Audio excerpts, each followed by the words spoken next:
Shalom, saudara-saudara kasih dalam Tuhan. Shalom. Selamat hari Minggu. Selamat berbakti kembali bersama kami, New Joy Community Church.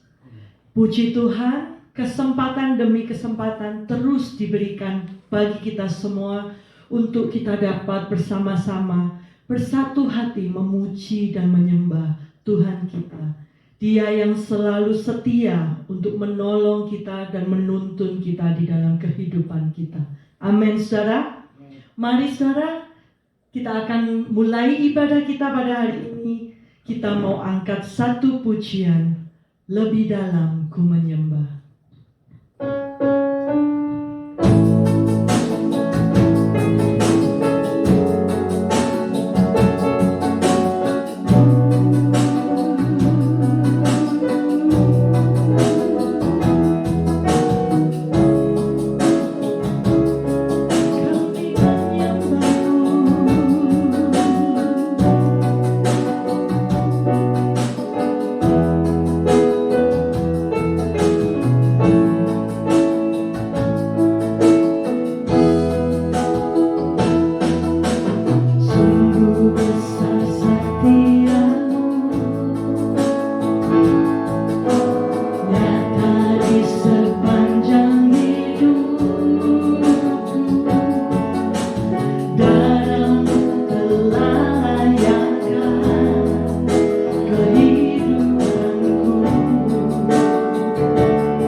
Ku tinggikan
saudara-saudara, kawan-kawan sekalian yang dikasihi oleh Tuhan Yesus.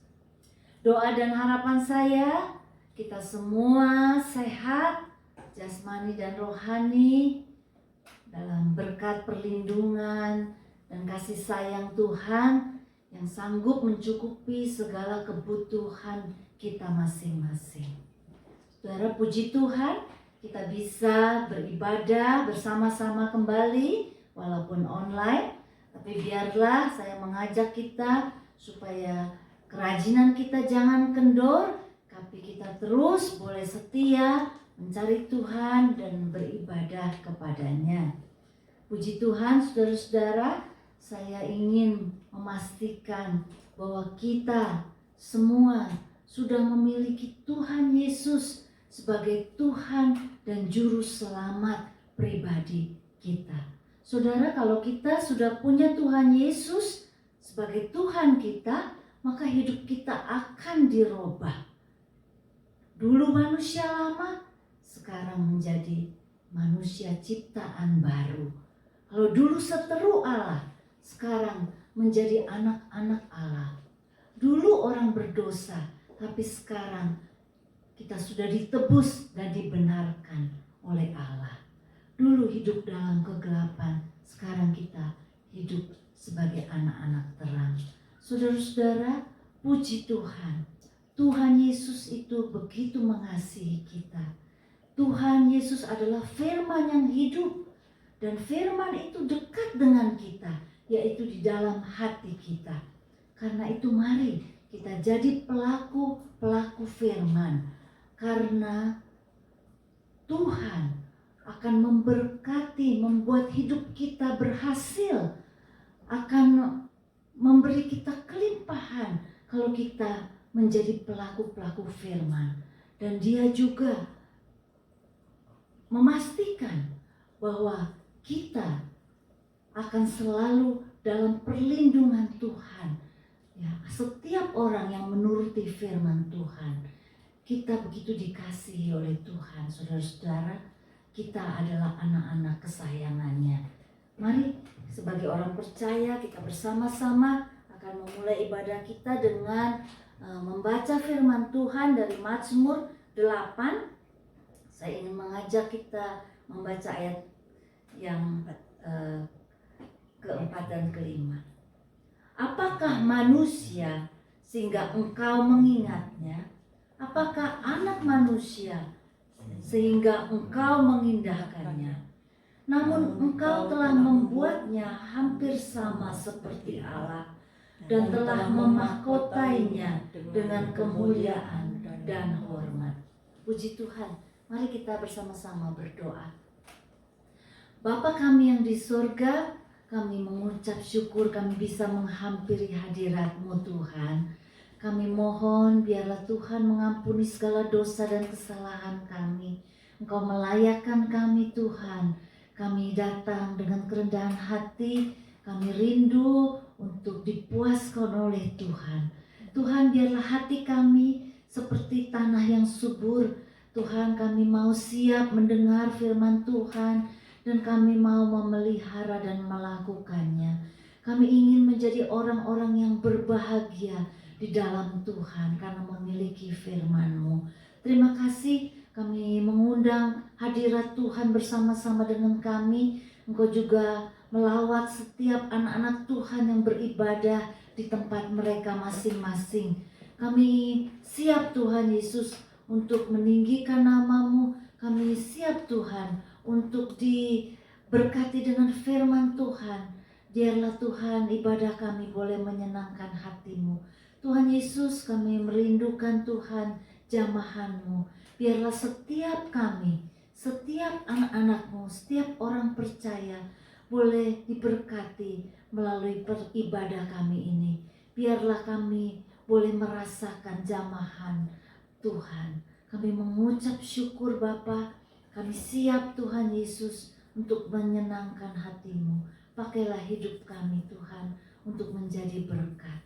Terima kasih, kami percaya bahwa pertolongan kami datangnya dari Allah pencipta langit dan bumi.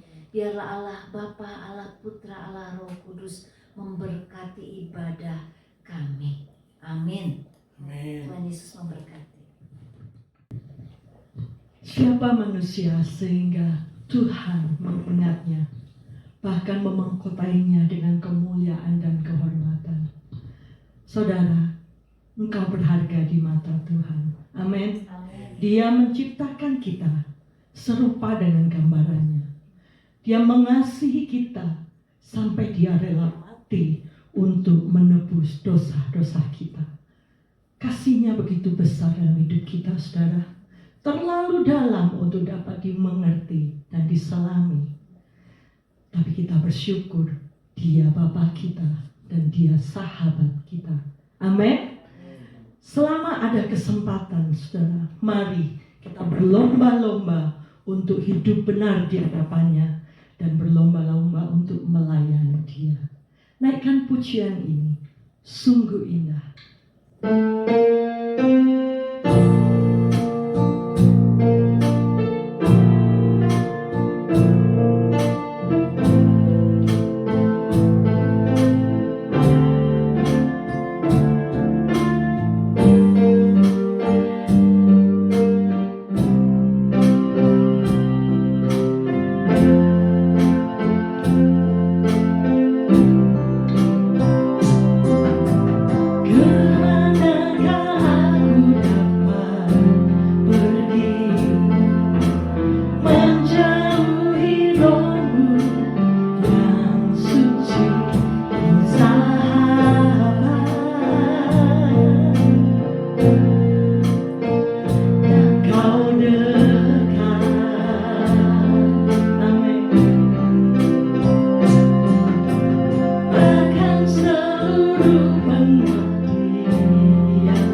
kita di dalam Dia. Karena kasih-Nya itu dicurahkan berlimpah-limpah buat kita, saudara. Amin. Amin. Mari saudara, persiapkan hati kita untuk mendengarkan firman Tuhan. Biarlah firman Tuhan ini boleh menjadi tuntunan buat hidup kita. Mari minta Roh Kudus untuk melembutkan hati kita, sehingga hati kita menjadi tanah yang subur, dan firman itu boleh ditaburkan, boleh bertumbuh dan berbuah di dalam hidup kita. Mari naikkan pujian ini. Pribadi yang mengenal hatiku. Ini kami Tuhan, kami merindukan Engkau seperti sungai, seperti rusa yang merindukan sungai. Penuhi kami Roh Kudus. Haleluya.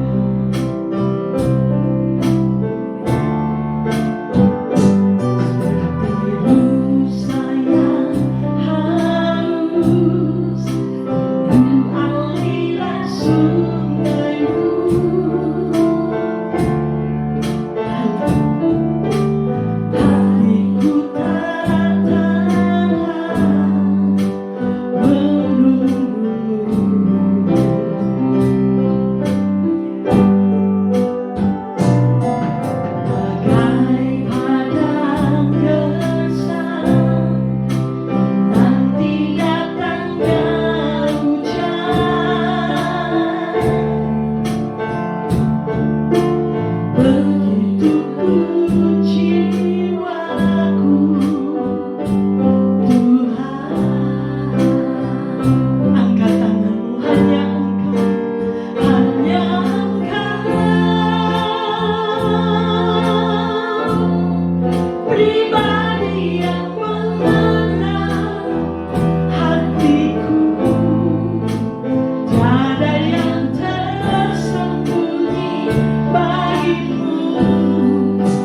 siang New Joy Community Church, kawan-kawan dan saudara-saudara dimanapun kalian berada. Tuhan Yesus mengasihi kita semua. Amin.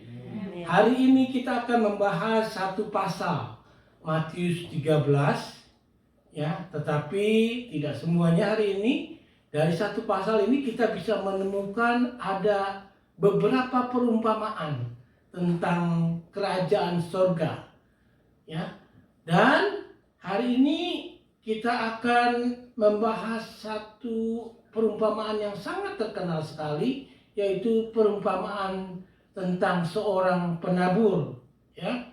Nah, perumpamaan ini adalah yang juga dibahas di kitab Matius, Lukas, dan juga Markus. Saya akan bacakan ayat dari ayat 3 sampai 8.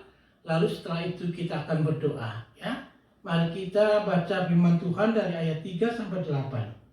Dan ia mengucapkan banyak hal dalam perumpamaan kepada mereka. Katanya, adalah seorang penabur keluar untuk menabur. Pada waktu ia menabur, sebagian benih itu jatuh di pinggir jalan.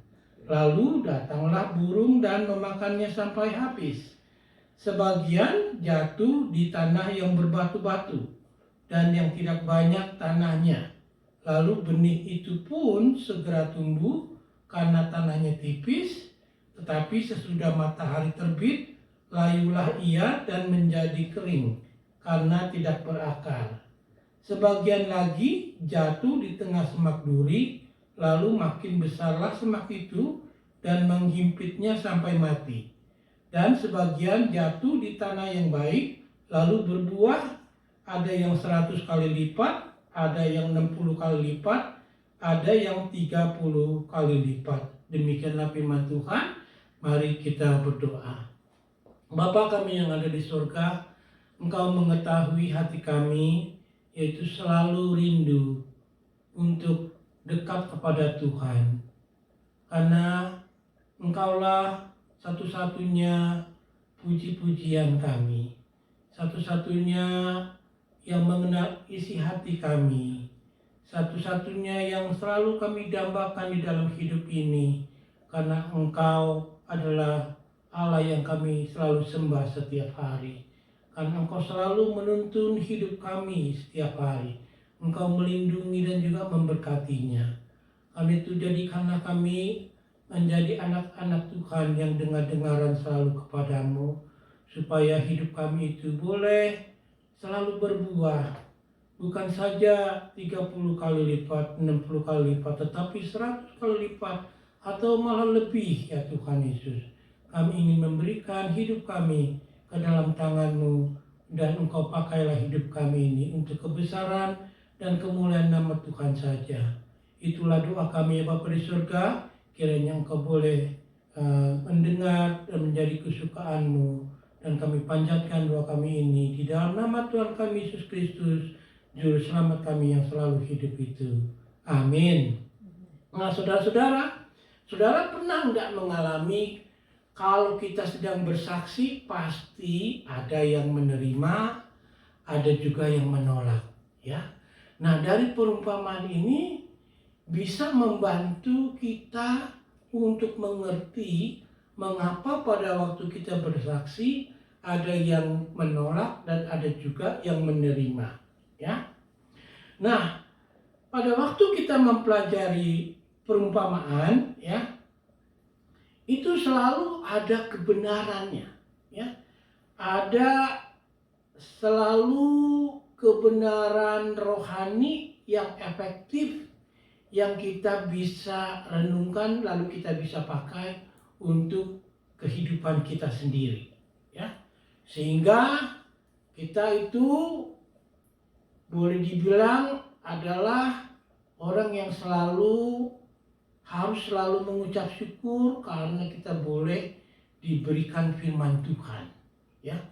Dan kita mengerti ada orang yang diberikan firman Tuhan menolak dan tidak mengerti. Tetapi kita sudah menerima dan kita mengerti, tetapi kita mau lebih lagi mengerti supaya kita lebih efektif melayani Tuhan ya, di dalam kehidupan sehari-hari, di luar atau juga di dalam gereja, ya. Jadi pertama-tama saudara-saudara, kita lihat Yesus mengajar dengan perumpamaan. Kita lihat dari ayat 1 sampai 2. Pada hari itu keluarlah Yesus dari rumah itu dan duduk di tepi danau.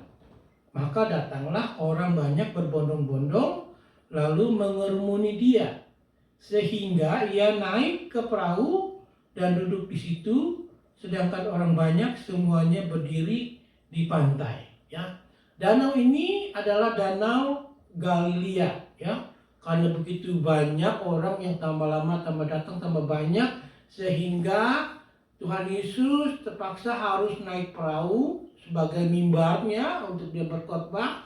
Lalu orang-orang itu berdiri di sepanjang pantai.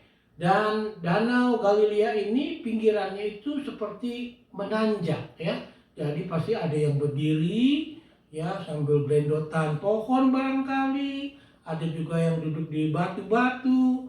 Tapi semuanya menyimak khotbah tentang perumpamaan yang Tuhan Yesus ingin berikan, ya. Apakah perumpamaan itu, saudara-saudara?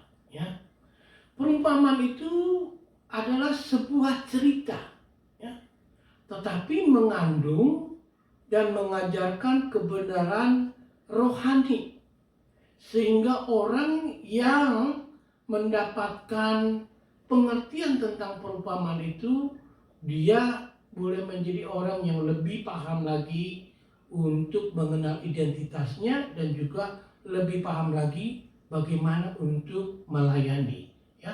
Karena Tuhan selalu mendidik murid-muridnya, membekali dengan pengetahuan-pengetahuan, teknik-teknik bagaimana melayani, ya. Nah, di dalam perumpamaan ini Tuhan Yesus memberikan satu perumpamaan tentang seorang penabur yang menabur benih. Dan benih itu jatuh bukan di satu tempat saja, tetapi di 4 tempat, ya. Jadi di tempat yang berbeda-beda. Ada yang di pinggir jalan, ayat 3 sampai 4. Dan ia mengucapkan banyak hal dalam perumpamaan kepada mereka. Katanya adalah seorang penabur keluar untuk menabur. Pada waktu ia menabur, sebagian benih itu jatuh di pinggir jalan. Lalu datanglah burung dan memakannya sampai habis, ya. Lalu perumpamaan berikutnya yaitu di tempat berbatu, ya. Ayat 5 sampai 6. Sebagian jatuh di tanah yang berbatu-batu, yang tidak banyak tanahnya. Lalu benih itu pun segera tumbuh karena tanahnya tipis. Tetapi sesudah matahari terbit, layulah ia dan menjadi kering karena tidak berakar. Ingat, ini benih yang kedua ini bukan jatuh di antara batu-batu, tetapi jatuh di atas batu yang dilapisi tanah yang sangat tipis sekali. Sehingga pada waktu benih itu tumbuh, dia berakar sedikit, tetapi tidak berakar sampai ke dalam, sehingga nanti pada waktu ada matahari, maka benih itu pun juga akan mati, ya.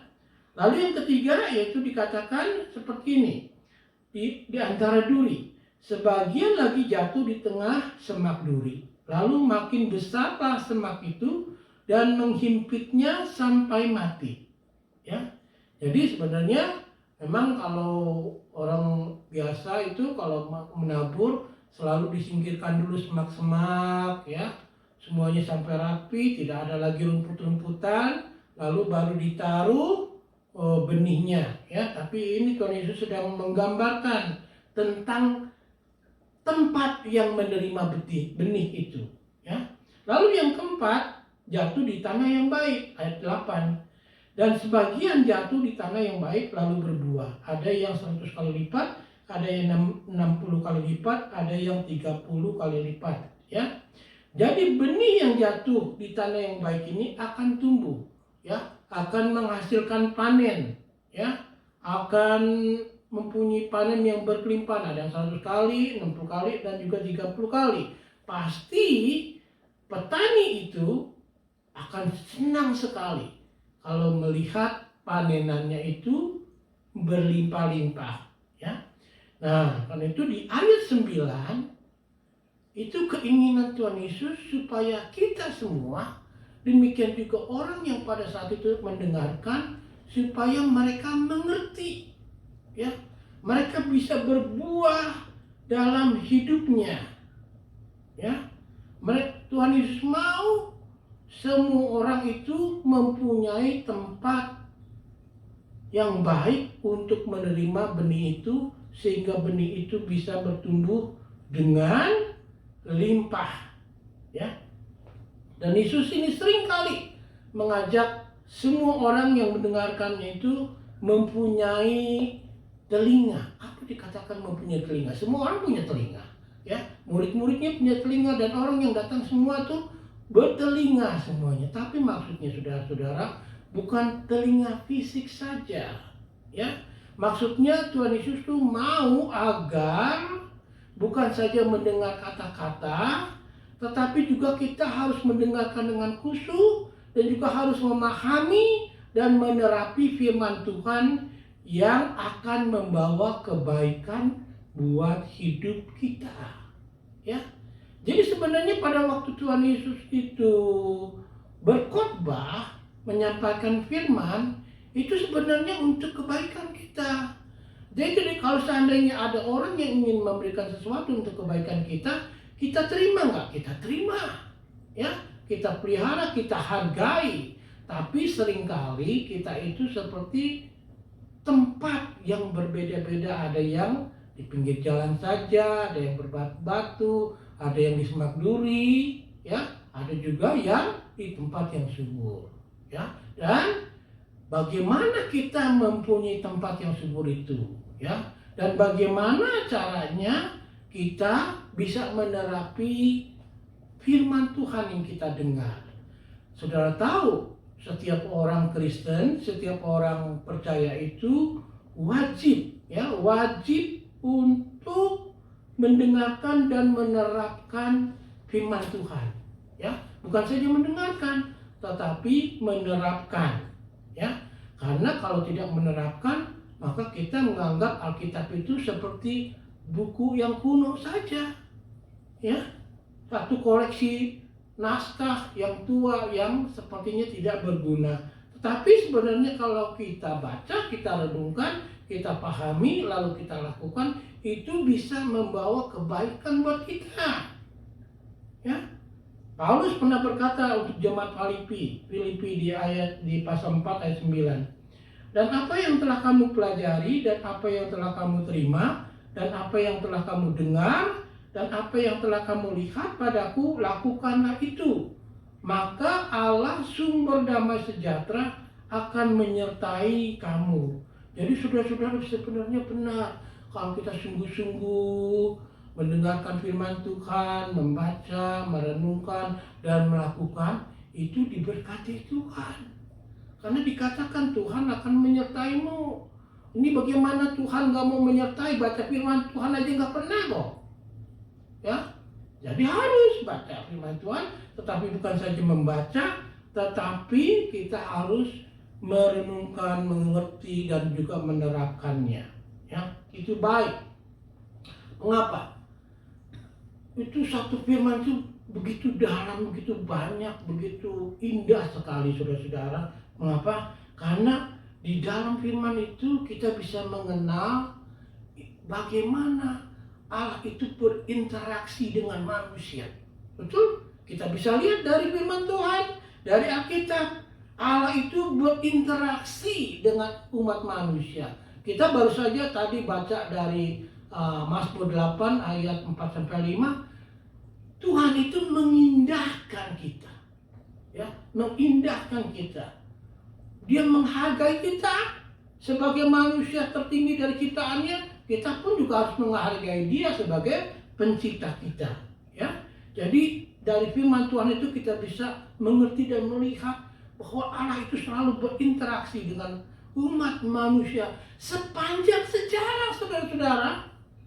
Dari Adam dan Hawa sampai zaman kita sekarang, sampai juga nanti di waktu-waktu yang akan mendatang. Dari firman Tuhan kita bisa mengetahui rencana keselamatannya, ya, janji-janjinya, karakternya Tuhan, ya, dan bagaimana wujud dari kekristenan kita ini. Bagaimana wujud kita, ya? Nah, kalau kita sudah mempunyai interaksi dengan Tuhan seperti itu, maka kita mempunyai satu fondasi, ya, fondasi di dalam hidup kekristenan kita. Jadi kalau kita ingat dulu waktu Matius 4 itu mengenai perumpamaan seorang bijaksana yang mendirikan rumahnya di atas batu, di atas firman Tuhan, walaupun ada badai, walaupun ada topan, tetap dia teguh, ya. Tapi kalau orang yang mendirikan rumahnya di atas pasir, yang artinya tidak mengerti tentang wujudnya sebagai orang Kristen, tidak mempunyai pengertian dan tidak punya pengetahuan, maka kalau ada badai atau kekhawatiran, maka jatuhlah orang tersebut, ya. Jadi saudara-saudara, kita harus membaca dan juga harus merenungkan dan juga menerapkannya. Karena tujuannya begini, seperti si pemazmur Daud ini. Pemazmur Daud ini pernah bilang gini, dalam hatiku aku menyimpan janjimu, supaya aku jangan berdosa terhadap engkau. Kan kita nggak bisa bawa terus itu Alkitab kemana-mana. Betul nggak saudara-saudara? Masa sambil kerja kita baca Alkitab terus, enggak. Tapi kalau kita sudah menyimpan firman Tuhan dalam hati kita, ya, itu menuntun saudara kemanapun saudara pergi. Betul? Kemanapun saudara pergi. Jadi apa artinya tentang menyimpan Tuhan, menyimpan firman Tuhan itu? Menyimpan firman Tuhan itu artinya, saudara-saudara, kita harus belajar. Ya, ada KTB, ada persekutuan doa. Kita belajar setiap minggu, kita belajar lagi supaya tidak lupa. Ya, supaya tidak lupa. Nah, itu seperti menyimpan selalu firman Tuhan di dalam hati kita. Ya, lalu menghafal. Ya, saudara kalau misalkan tidak menghafal, tidak bisa menghafal semuanya, tidak banyak orang yang bisa menghafal semuanya.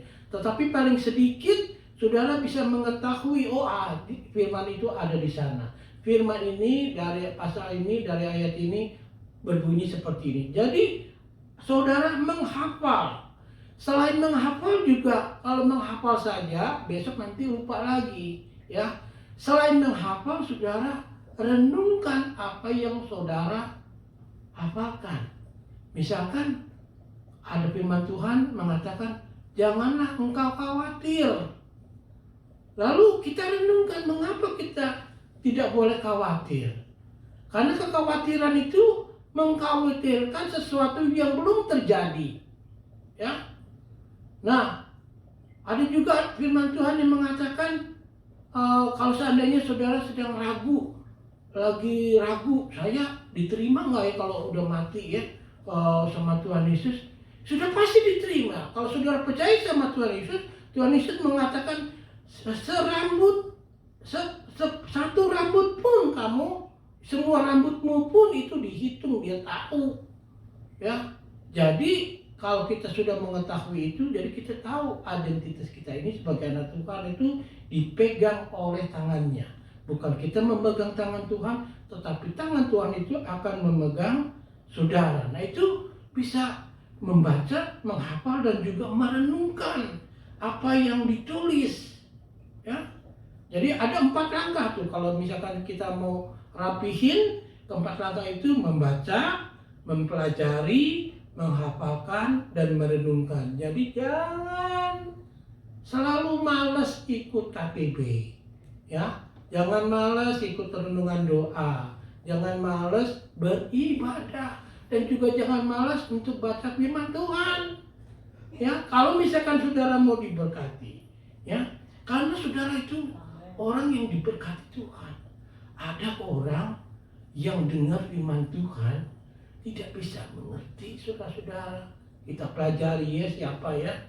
Nah, di ayat 10-13 ini Tuhan Yesus berkata begini, maka datanglah murid-muridnya dan bertanya kepadanya, mengapa engkau berkata-kata kepada mereka dalam perumpamaan? Jawab Yesus, kepadamu diberi karunia, ya, kepadamu, kepada saudara-saudara di semuanya ini, diberi karunia untuk mengetahui rahasia kerajaan surga. Tetapi kepada mereka tidak. Siapa mereka itu, saudara-saudara? Kita akan pelajari. Karena kalau kita tahu, jadinya lebih efektif bagaimana caranya kita menginjili orang, ya. Lalu ayat 12, karena siapa yang mempunyai, kepadanya akan diberi, sehingga ia berkelimpahan. Tetapi siapa yang tidak mempunyai, apapun juga yang ada padanya akan diambil daripadanya. Wah, that's scary, menakutkan ya. Karena kalau kita tidak punya, apapun juga yang masih ada pada kita diambil semuanya oleh Tuhan. Ayat 13, itulah sebabnya aku berkata-kata dalam perumpamaan kepada mereka, karena sekalipun melihat, mereka itu sudah melihat, mereka tidak melihat. Sekalipun mereka mendengar, mereka tidak mendengar dan tidak mengerti. Ya. Jadi artinya gini, saudara-saudara. Dia mengatakan orang yang tidak percaya, segala firman Tuhan itu akan selalu tetap tersembunyi untuk dia.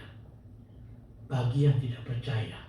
Tetapi bagi yang percaya, itu ada yang berlimpah-limpah. Dia lebih ngerti lagi, lebih percaya lagi.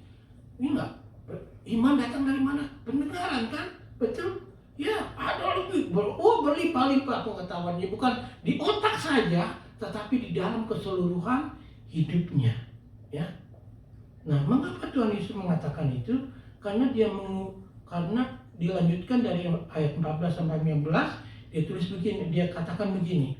Maka pada mereka genaplah nubuat Yesaya. Jadi Yesus itu mengutip kata-kata Yesaya yang berbunyi, kamu akan mendengar dan mendengar, namun tidak mengerti. Hati kamu akan melihat dan melihat, namun tidak menanggap. Sebab hati bangsa ini telah menebal, dan telinganya berat mendengar, dan matanya melekat tertutup, supaya jangan mereka melihat dengan matanya dan mendengar dengan telinganya, dan mengerti dengan hatinya, lalu berbalik sehingga aku menyembuhkan mereka. Belum waktunya Tuhan menyembuhkan dia. Apa yang dia maksud? Siapa itu? Bangsa Israel. Enggak. Tuhan Yesus sudah ada di sana, udah dilihat, udah didengar, tetapi tetap nggak ngerti. Ya, tetap nggak ngerti. Dan juga itu peringatan buat kita. Jangan sampai kita menjadi bangsa yang tegar tengkuk. Sudah melihat, sudah mendengar, tetap tidak mau percaya. Kita mau menjadi tanah yang subur. Kita dengar, kita lihat, dan kita percaya. Ya. Jadi dalam arti kata, perumpamaan ini dimaksudkan untuk menyembunyikan kebenaran dari hati yang mengeras, ya, tetapi akan mengungkapkan kepada mereka yang mendengarkan dengan hati yang terbuka dan dengan pikiran yang rela. Jadi sebenarnya bukan buat orang Israel saja, bisa juga untuk kita. Kalau kita tidak mau percaya, tidak mau mengerti, kita tidak akan bisa mengerti. Termasuk kalau kita hanya memakai dengan kemampuan pikir kita. Ya, karena ini semuanya kebenaran rohani. Tetapi ya,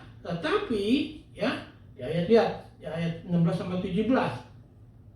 Tetapi berbahagialah matamu karena melihat dan telingamu karena mendengar.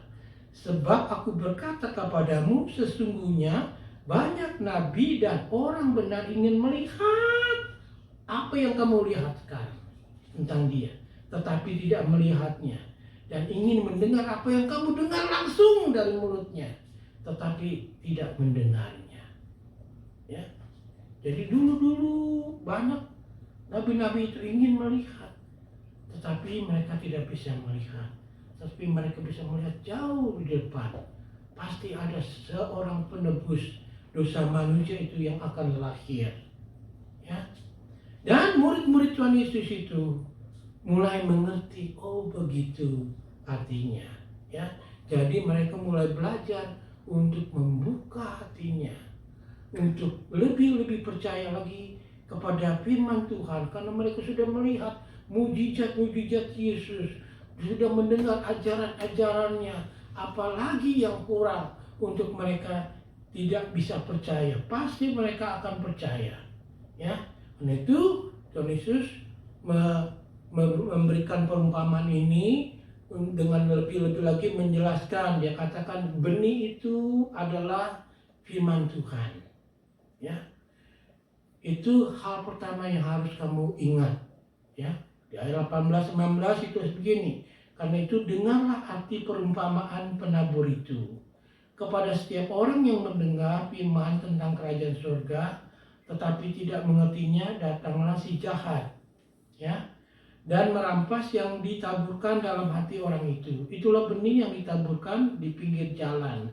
Ya, jadi sebelum juga tumbuh sudah diambil sama si jahat. Jadi sebenarnya saudara-saudara, pada waktu kita dengar firman Tuhan, saudara atau juga pendeta tuh harus selalu mendoakan agar semua firman yang sudah dilemparkan, sudah terima itu dijaga, dimeteraikan oleh Roh Kudus supaya tidak ada yang mengambilnya. Karena benar saudara-saudara, bisa ada yang mengambilnya, yaitu setan.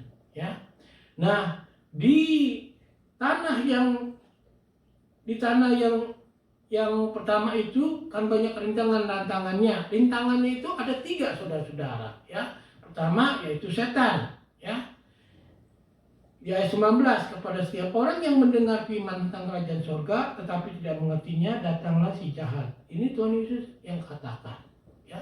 Jadi setiap pada saudara berdoa, saudara baca firman Tuhan, saudara berdoa supaya tidak ada yang bisa mengambilnya, dan saudara berdoa. Dan juga saya berdoakan buat saudara supaya firman yang saudara dengar itu tertanam.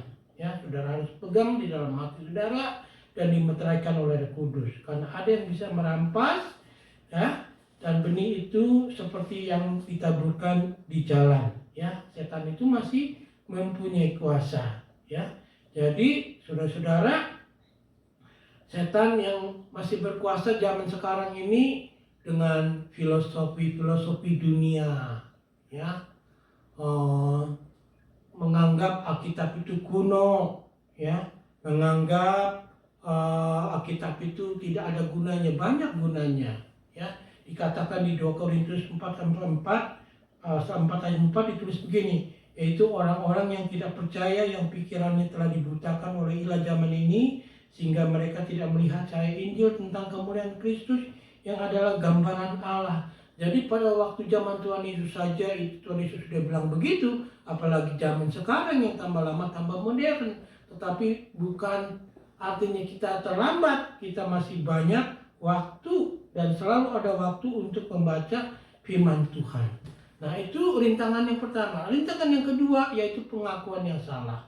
Ya, pengakuan yang salah ditulis begini. Benih yang ditaburkan di tanah yang berbatu-batu ialah orang yang mendengar firman itu dan segera menerimanya dengan gembira. Tetapi ia tidak berakar dan tahan sebentar saja. Apabila datang penindasan atau penganiayaan karena firman itu, orang itu pun segera murtad. Jadi kalau ada orang Kristen yang jadi pindah ke agama yang lain, yang dikatakan itu mualaf, artinya orang itu belum berakar.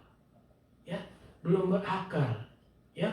Dan juga kita sebagai orang Kristen di gereja kan sering kan baru kontak-kontakan sedikit langsung mundur iman, lalu terpaksa ini pendeta sama majelis kunjungin, terangin lagi, ajarin lagi, karena belum berakar. Ya, karena itu gunanya kita membaca firman Tuhan, kita belajar supaya kita berakar. Karena itu rintangan yang kedua. Dan rintangan yang ketiga, mengapa orang tidak mau baca firman Tuhan, tidak mau ke gereja? Karena dalam hidupnya masih fokus dunia, ya, masih fokus dunia. Apa fokus dunia itu? Ada kekhawatiran, ya.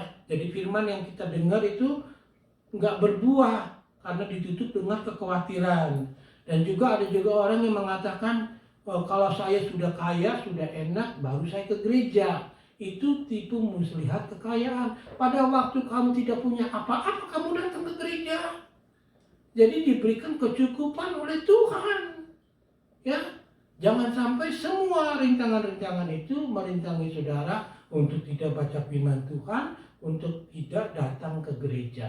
Kalau ada perselisihan gereja itu biasa, ya, karena kita saling menajamkan satu dengan yang lain, menajamkan iman satu dengan yang lain. Ya, supaya kita semuanya menjadi dewasa. Nah, kalau dewasa, kita katakan dewasa itu sepertinya orang yang sudah mempunyai tanah yang baik di dalam hatinya, ya, sehingga dia bertumbuh, ya, sehingga dia bertumbuh. Seperti di ayat 23 ditulis begini, yang ditaburkan di tanah yang baik ialah orang yang mendengar firman itu dan mengerti, ya. Jadi bukan hanya mendengar, tetapi mengerti. Jadi seperti yang pertama tadi, kita membaca, kita menghafalkan, kita merenungkan, dan juga kita menerapkan. Menerapkan artinya kita praktek. Kita praktek, ya. Nanti kalau setelah itu, saudara akan menjadi dewasa yang dikatakan, karena itu ya berbuah. Ada yang 100 kali lipat, ada yang 60 kali lipat, ada yang 30 kali lipat, tergantung dari orang yang menerima firman itu. Tetapi yang paling utama sekali, kita semua harus bisa belajar untuk membaca, mendengar, mengerti, merenungkan, dan juga menerapkan firman Tuhan. Jadi kesimpulannya kalau kita baca di perumpamaan yang pertama ini, kita harus berhati-hati untuk mendengar. Ya, mengapa berhati-hati? Karena apa yang kita dengar itu bagus untuk saudara. Jadi harus benar-benar direnungkan, harus benar-benar didengar, ya, harus benar-benar disimpan dalam hati, ya.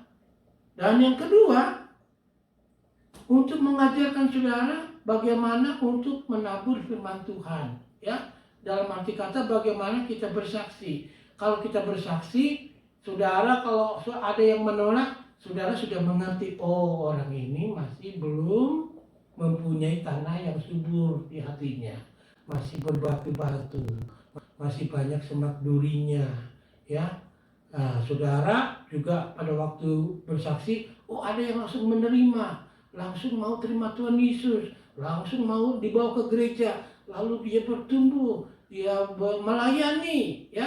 Jadi ada macam-macam. Kalau ada yang menolak, saudara jangan langsung, saya nggak dipakai lagi sama Tuhan, ya saya nggak berguna. Ada gunanya, ya, ada gunanya. Tetap saudara bersaksi kemanapun saudara pergi. Karena ada memang yang menolak, ada juga yang menerima lalu berbuah. Pasti itu dalam kehidupan kita begitu, ya. Dan nanti kalau saudara sudah bersaksi, saudara yakin, ya, saudara yakin pasti orang itu akan berbuah itu sebagai panenannya saudara, ya, karena saudara yang menabur.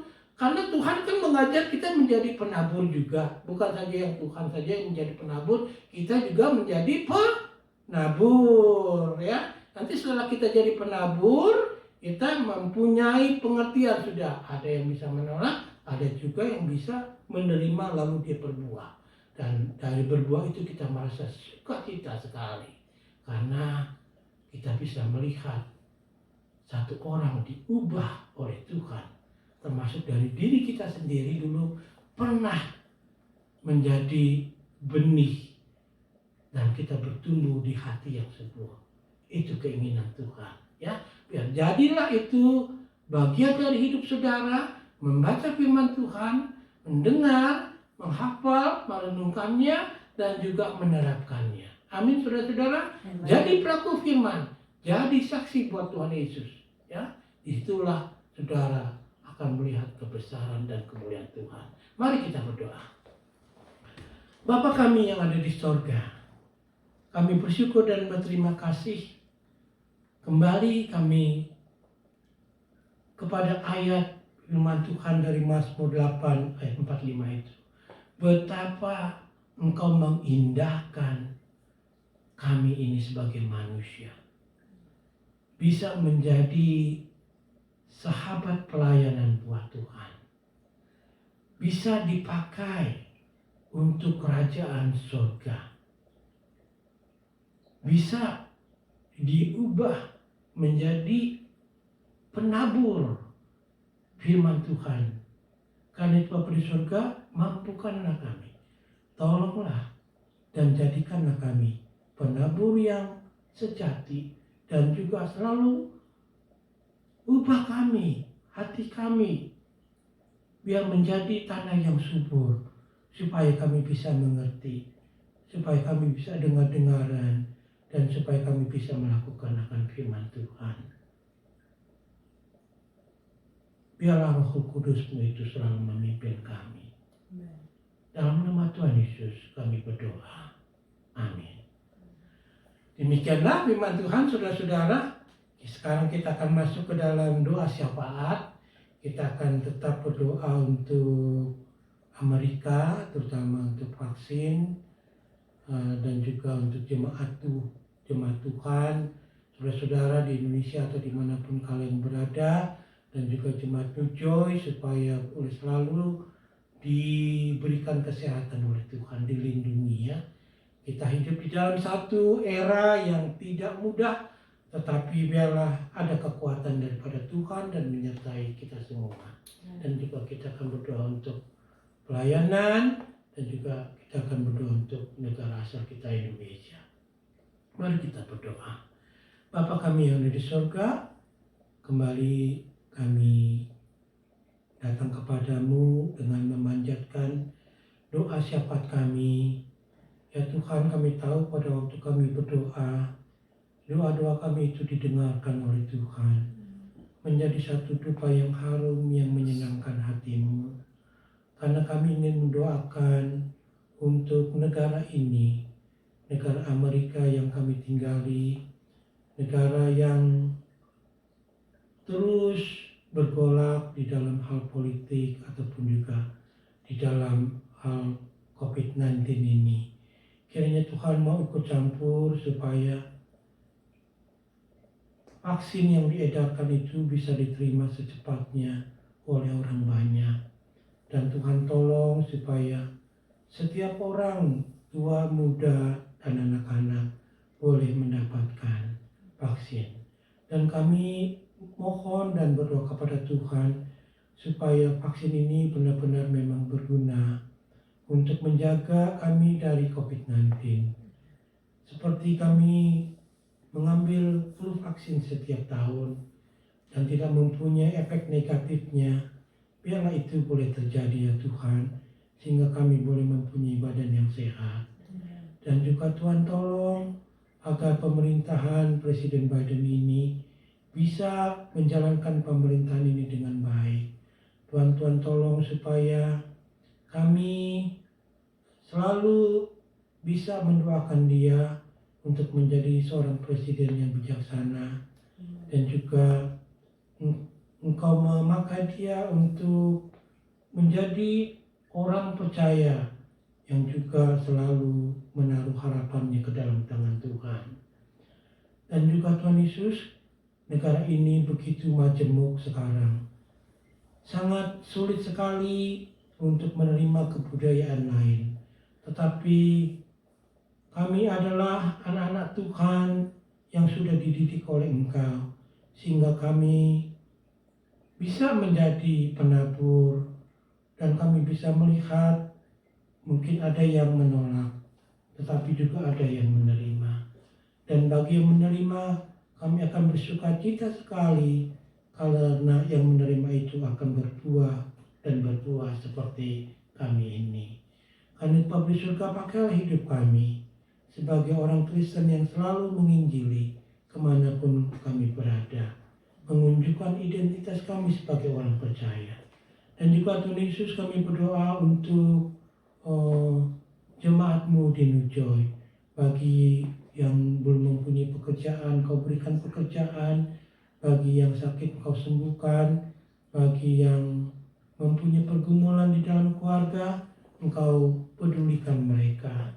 Dan juga Tuhan tolong bagi yang belum mendapat vaksin, biarlah kiranya secepatnya mereka juga bisa mendapatkan vaksin. Dan juga kami ingin berdoa untuk negara asal kami Indonesia. Engkau berkati Presiden Jokowi dengan seluruh menteri-menterinya, supaya dari kabinet ini bisa terus menumbuhkan negara ini menjadi satu negara yang diberkati oleh Tuhan. Berkati juga dengan seluruh aparat pemerintahan yang ada di luar Indonesia, terutama di California, Los Angeles ini. Engkau berkati Pak Konjen dengan seluruh anak buahnya dan bisa mengayomi seluruh masyarakat Indonesia, sehingga kami bisa merasakan bangga menjadi orang Indonesia yang mempunyai pemerintahan yang mengasihi rakyatnya. Terima kasih Tuhan Yesus, berkatilah kami semua. Dan kami panjatkan doa kami ini di dalam nama Tuhan kami Yesus Kristus, Juru Selamat kami yang selalu hidup itu. Amin. Saya undang Isa untuk memimpin kita dalam lagu terakhir, How Great Is Our God. Saudara, mari kita mengakhiri ibadah kita. Kita mau mengucap syukur. Mari naikkan How Great Is Our God. How great is our God. Sing with me, how great is our God. And all will see how great is our God.